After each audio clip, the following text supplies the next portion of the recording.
हे बघा, हे काय आहे? हे एक नवीनच काहीतरी तुम्हाला सांगते पुढे काय आहे ते. आज मी बसले होते आंब्याच्या झाडाखाली. एक पेला 1.5 पेला होईल एवढंच ह्या वेळेला तीळ झाले होते. त्याला वारं देत, वारं छान सुटलं होतं म्हणून मी झाडाखाली सावलीला तिळाला वारं देत बसले होते. मागच्या वर्षी 1 किलो 1.5 किलो झालं होतं, पण ह्या वेळेला काही लई झालं नाही. ते 1 पेला 1.5 पेला होतील एवढं तीळ झाले होते. मग त्याची व्यवस्था करून त्याला स्वच्छ करून तरी ठेवावं म्हणून आज वेळ होता म्हणून त्याला वारं देत बसले होते.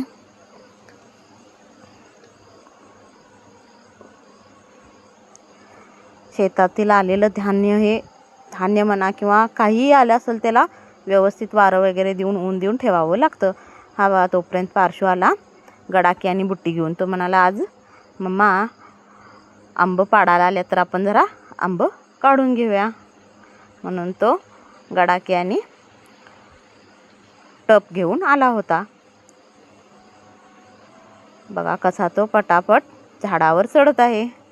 गावाकडच्या मुलांना ना झाडावर चढायला शिकवायलाच लागत नाही. गावाकडची मुलं पटापटा झाडावर वगैरे चढतात, पण तसं शहरातली मुलं काय चढू शकत नाहीत. चुकूनच कोणतरी चढू शकतील, पण एवढं गावातल्या मुलांसारखं नाही. बघा, असे आंबे लागलेत.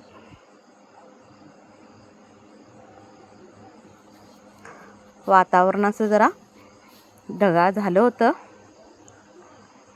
त्याला मी उलट्या दिशेने गडाकी द्याल तो म्हणाला, जाळीची बाजू वर कर, मी त्यातच काढून आंबे टाकतो, मग तू खाली उतरून घे. तो बघा आंबा दाखवत आहे मला. मग त्याला म्हटलं, जरा देठ राखूनच आंबा तोड, म्हणजे आंबा खूप दिवस टिकतो. बघा, तो मी तिथं ते गडाकी अडकवली होती, त्या गडाकीत तो टाकत होता. वारं भरपूर सुटलं होतं, त्यामुळे त्याला मी म्हणत होते नको चढायला, संध्याकाळी बघूया बाबा आल्यावर उतर म्हणत होते. तर मलाच म्हणतोय काय झाड पडतंय काय म्हणतोय. अरे झाड पडत नाही, पण वाऱ्यानं एखाद्या वेळेला तोल जातंय करते म्हणून मी सांगत होते. बघा वातावरण कसं झालंय, वारं वगैरे भरपूर सुटलं होतं. मी तुम्हाला जरा झाड दाखवते, हे आमचं आंब्याचं कसं आहे ते. एक झाड नाही, तिथं 2 झाडं आहेत, एकमेकातच घुसली आहेत. ती जवळजवळ लावलेली आहेत झाडं.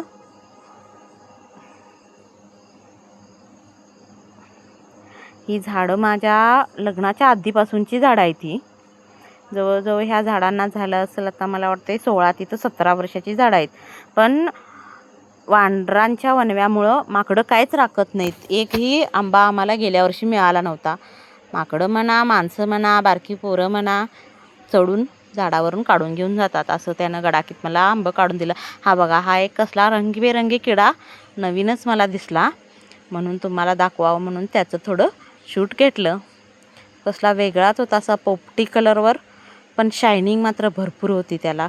खूप उशीर तो तिथं होता. मग नंतरनं मग साईडला जे कडेला आंबं आहेत, जे हाताला पारशूच्या येत नाहीत, ते मग मी गडाकीनं थोडं काढून घ्यावं म्हणून घेतलं.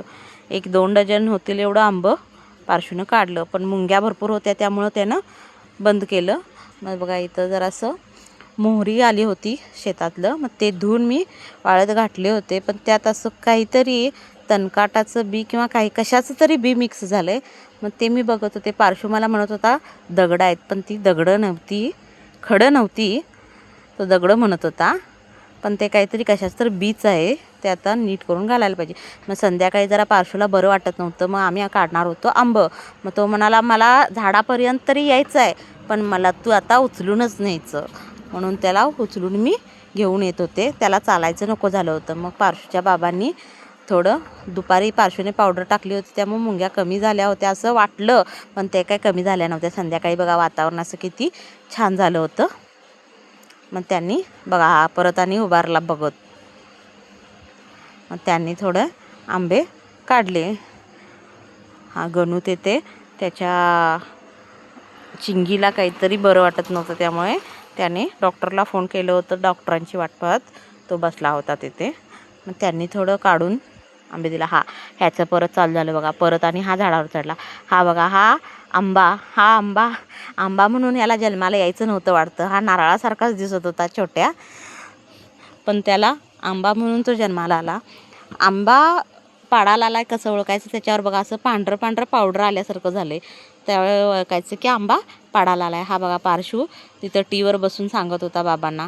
मग परत मी ते उतरून घेताना माझ्या अंगात एवढ्या मुंग्या पडल्या की काही सुचना झालं. तर मला मुंग्या खूप म्हणजे खूप चावा लागलेल्या, लाल मुंग्या मोठ्या मोठ्या होत्या. मग ते पारशूच्या बाबांना पण चावायला आल्या म्हणून त्यांनी पण परत उतरलं आणि टप बाजूला घेतला. बाजूला घेतला परत आणि पारशू इकडच्या पलीकडच्या झाडावर त्याला दिसलं म्हणून आणि चढला, पण त्यालाही मुंग्या चावा लागल्या म्हणून तोही उतरला.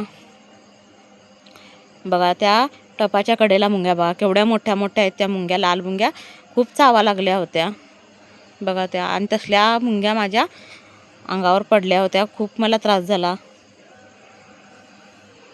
मग परत पारशूच्या बाबाने त्या टपातले सगळे आंबे काढले, टप झाडून घेतला. टप झाडून घेऊन परत आणि त्यांनी टपामध्ये आंबे भरले.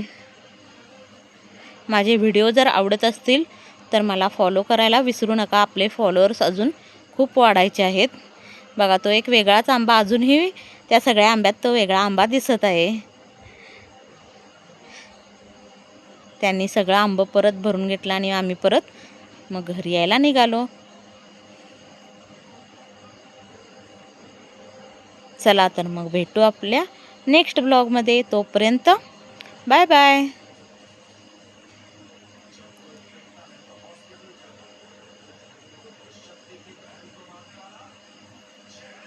पारशूला आमचे आंबे खूप आवडतात. तो म्हणत होता आंबे ह्या वेळेला काय जास्त निघले नाहीत म्हणून.